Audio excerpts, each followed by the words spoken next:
আমি তো পদত্যাগ করি নাই। সে তো জবরদখল করছে। তার কোনো লিগালিটি নাই যে উপদেষ্টা বলে আমাদের কোনো পদ নাই।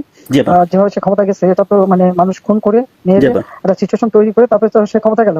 আপনারা মন খুলে আমাদের সমালোচনা করুন, আমরা সবার মতামতের প্রতি শ্রদ্ধাশীল। আসসালামু আলাইকুম রহমতুল্লাহি ওয়া বারাকাতুহু। সম্মানিত দর্শক, সাবেক প্রধানমন্ত্রী শেখ হাসিনা এবার সরাসরি ফোন কলে কথা বললেন রাষ্ট্রপতি শাহাবুদ্দিন চুপ্পুর সাথে। সেখানে তিনি কী বলছেন এবং রাষ্ট্রপতি শাহাবুদ্দিন চুপ্পুকে কী নির্দেশ দিচ্ছেন এবং ডক্টর ইউনূসের প্রধানমন্ত্রী হওয়া কিংবা প্রধান উপদেষ্টা হওয়া নিয়ে সাবেক প্রধানমন্ত্রী শেখ হাসিনার যে মন্তব্য সেটি থাকছে বিস্তারিত আজকের ভিডিওতে। ধৈর্য সহকারে দেখতে থাকুন সম্পূর্ণ ভিডিওটি। এরকম নিত্য নতুন ভিডিও পেতে অবশ্যই চ্যানেলটিকে সাবস্ক্রাইব করে পাশে রাখা বেল বাটনটি অন করে দিন। দর্শক, আমরা জানি যে 5ই আগস্ট সাবেক প্রধানমন্ত্রী শেখ হাসিনা ছাত্র জনতার আন্দোলনের তোপের মুখে পড়ে দেশ ছেড়ে পালিয়েছিলেন।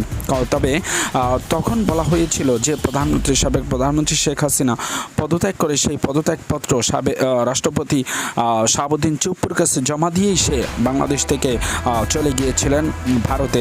তবে এখন সেটিকে সম্পূর্ণ অস্বীকার করছেন সাবেক প্রধানমন্ত্রী শেখ হাসিনা। তিনি বলছেন তিনি কোনো পদত্যাগ করেননি কিংবা কোনো পদত্যাগপত্র জমাও দিয়ে যাননি। তবে রাষ্ট্রপতি বলছেন ভিন্ন কথা।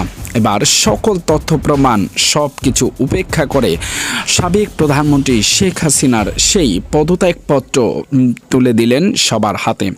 নেট দুনিয়ায় এবার ছড়িয়ে পড়েছে সাবেক প্রধানমন্ত্রী শেখ হাসিনার সেই পদত্যাগপত্রটি। দর্শক, আপনাদেরকে সেই পদত্যাগপত্রটি আমরা আমাদের ভিডিওতে দেখিয়েছি। শুধু তাই নয় দর্শক, আসলে তিনি যে মিথ্যা কথা বলেছিলেন সেটি কিন্তু এই ডকুমেন্টস দ্বারাই প্রমাণিত হয়। দর্শক, আরেকটি বিষয় আপনাদেরকে বলে রাখতে হচ্ছে, সেটি হচ্ছে যে সাবেক প্রধানমন্ত্রী শেখ হাসিনা রাষ্ট্রপতির কাছে পদত্যাগপত্র জমা দিয়ে চলে গিয়েছেন।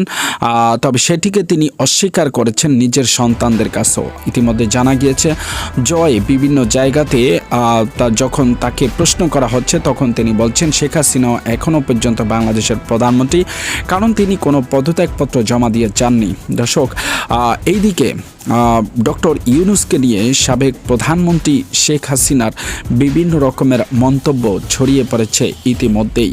বিভিন্ন ফোন কলের মাধ্যমে তিনি জানিয়ে দিয়েছেন ডক্টর ইউনূস হচ্ছে একজন স্বৈরশাসক। তিনি মানুষের রক্তের উপর দিয়ে ক্ষমতায় এসেছেন এবং মানুষের রক্তের উপর দিয়ে লাশের উপর দিয়ে ক্ষমতায় এসে দেশকে পরিচালনা করার যেই চেষ্টা চালাচ্ছেন সেটি সম্পূর্ণই ব্যর্থ হবে বলে মনে করেন সাবেক এই প্রধানমন্ত্রী শেখ হাসিনা।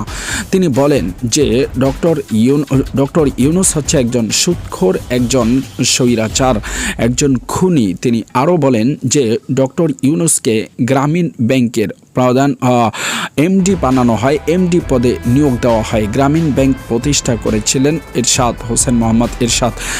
সেই এমডির পদ থেকে ব্যাংকে নিজের নামে লিখে নেন এই ডক্টর ইউনূস এবং সেখান থেকে ব্যাংকের টাকা লুট করে বিভিন্ন দেশে ত্রাণ তহবিলে দান করেছেন এই ডক্টর ইউনূস।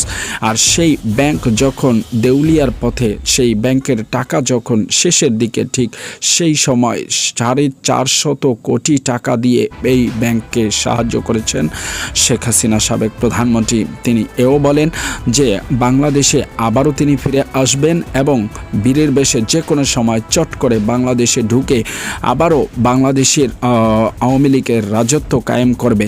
শুধু তাই নয় দর্শক, আরও অনেক ভিডিও আপনাদের সামনে তুলে ধরব। ততক্ষণ পর্যন্ত আমাদের সাথে থাকুন। আজকের মতো এখানে বিদায় নিচ্ছি। ধন্যবাদ।